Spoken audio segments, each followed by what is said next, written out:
«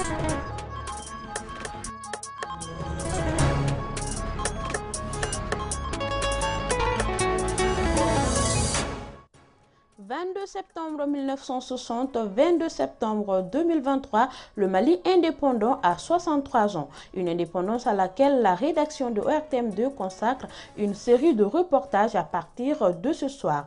Projecteur sur les soirées récréatives qui ont marqué le bon vieux temps. Nous parlerons ce soir de la consommation de drogue qui a des conséquences graves sur la santé. Elle est à l'origine des problèmes de santé physique et mentale engendrés par la dépendance. Plus de précisions au cours de cette édition. Voilà pour le sommaire. Mesdames et messieurs, bonsoir et bienvenue.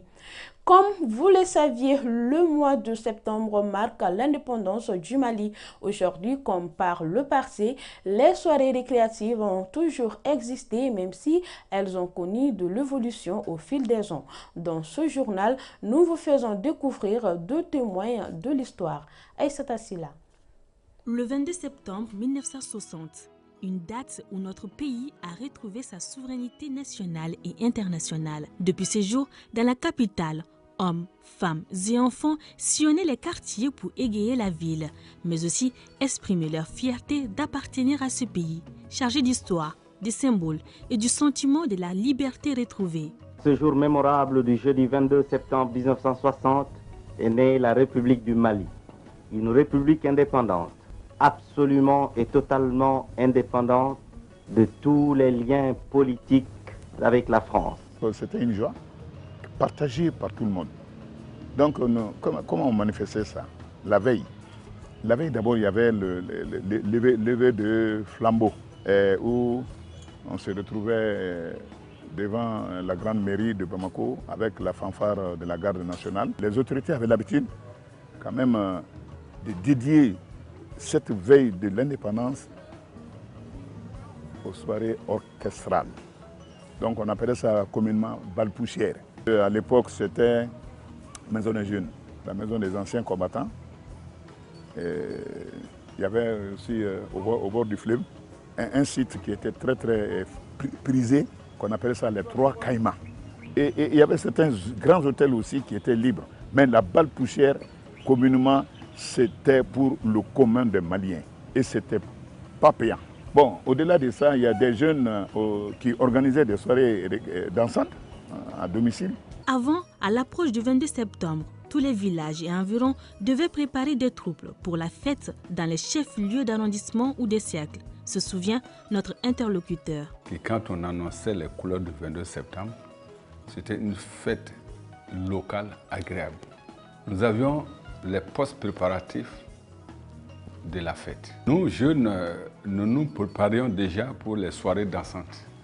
C'était à l'époque des CCPA, Centre culturel de plein air. Le flambeau, c'était les jeunes qui s'organisaient dans un point précis et à une certaine heure allumaient. Donc, ces flambeaux-là, c'est-à-dire ces lumières-là, et après, c'est la soirée dansante jusqu'à l'aube. Donc, vers 9 h, chaque entité, après l'intervention du chef du village central, donc qui parlait au nom des autres, c'était le tour des griots, des griottes, les chanteurs, les artistes, réellement d'enflammer le reste de la journée. Pour certains de nos interlocuteurs, cet engouement pour cette fête a disparu d'année en année.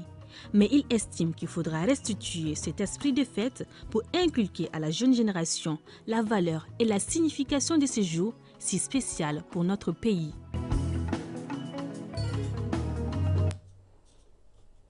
Intéressons-nous à présent à une activité qui fait partie de notre tradition. Il s'agit du métier de tisserand, un secteur porteur mais qui souffre d'énormes difficultés liées notamment à l'importation des tissus, des fils de coton, entre autres. Conséquence, les acteurs peinent à tirer leur épingle du jeu depuis un certain temps. Cheikh Oumar Kamara pour les détails. Nous sommes ici à Ménakroa, en commune 2 du district de Bamako. Ces tisserands se sont installés depuis 1978.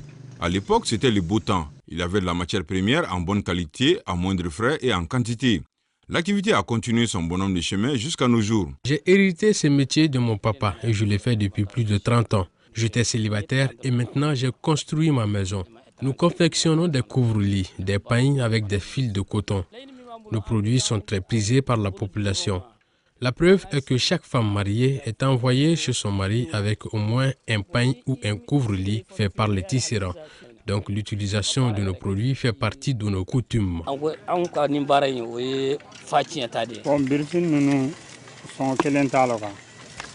Après la confection, je me balade souvent en ville pour vendre ces pagnes et couvre-lits. Et je peux gagner jusqu'à 100 000 francs CFA par mois. Souvent, les gens viennent faire aussi des commandes. Les prix varient entre 20 000 et 25 000 francs CFA et nos plus grands clients sont les ressortissants du Nord. Ce savoir-faire est un fleuron de la richesse culturelle malienne, une activité génératrice de revenus qui est désormais menacée de disparition. Les fils sont importés et le plus souvent, ce ne sont pas des 100% coton. Il y a aussi l'importation des tissus en provenance du Burkina Faso, entre autres. Les tisserands burkinabés, par exemple, ont du fil de coton produit chez eux et donc ils produisent à moindre coût. Enfin, il n'y a pas de relève. Nos enfants ne sont pas intéressés à exercer ces métiers qui souffrent. Et donc, c'est une menace pour notre métier et pour la culture malienne. Une politique nationale idoine de protection des activités traditionnelles sera la bienvenue pour les tisserands. Ces artisans sont motivés à sauvegarder leur métier s'ils arrivent à le faire. Sur un tout autre sujet, le tabac, une substance dangereuse pour la santé consommée par une frange importante de la population. Si certains sont tombés dans le tabagisme par envie de ressembler à leurs amis, d'autres se sont fait avoir par une simple curiosité.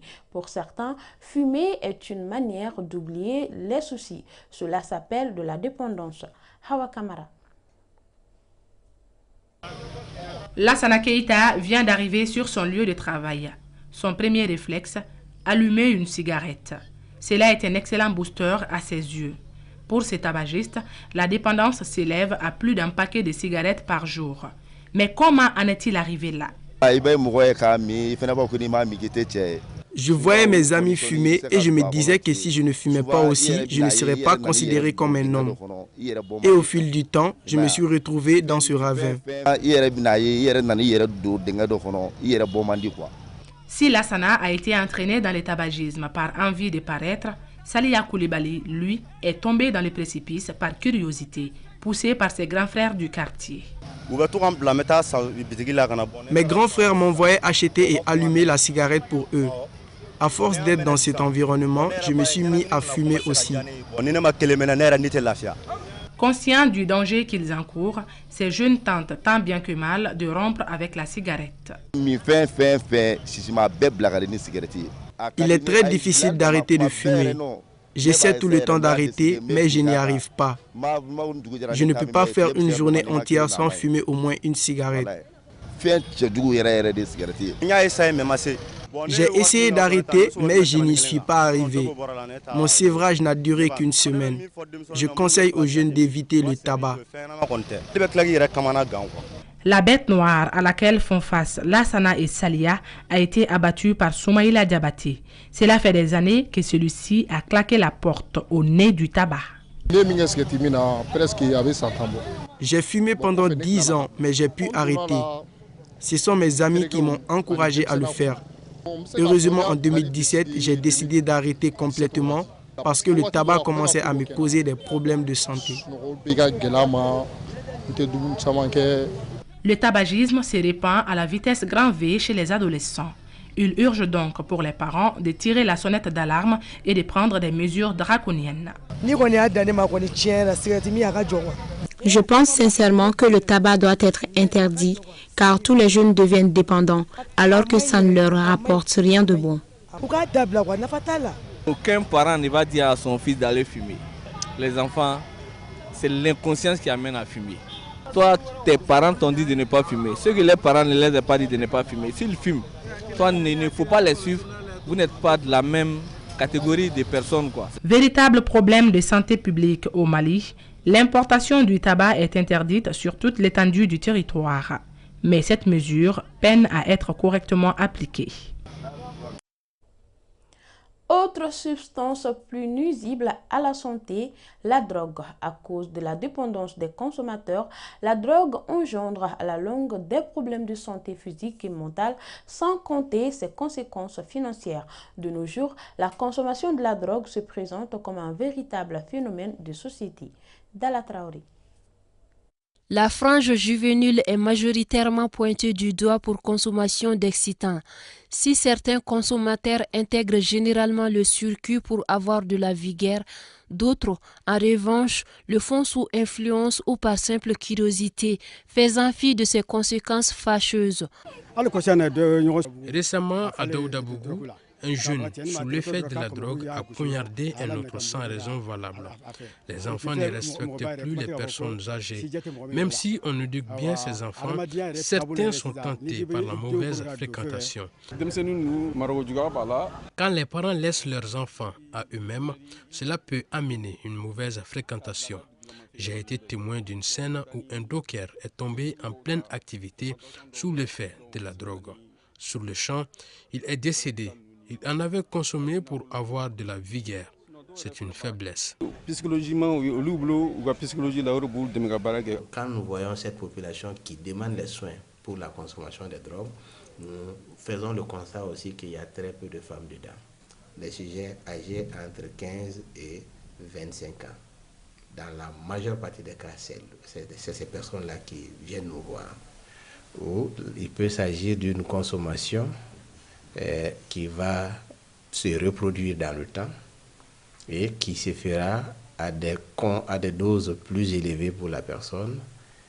Et les comportements associés à la consommation peuvent aussi être les mêmes comportements qui vont générer le risque pour la santé de la personne. Notamment, si je prends le cas du VIH par exemple, la consommation de la drogue peut être fortement associée au risque de contracter le VIH.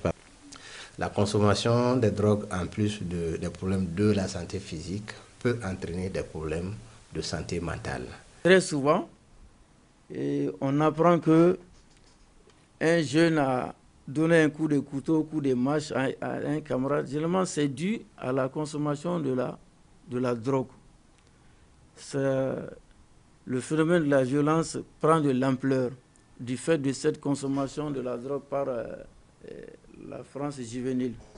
Les substances constituant la drogue sont multiples et variées.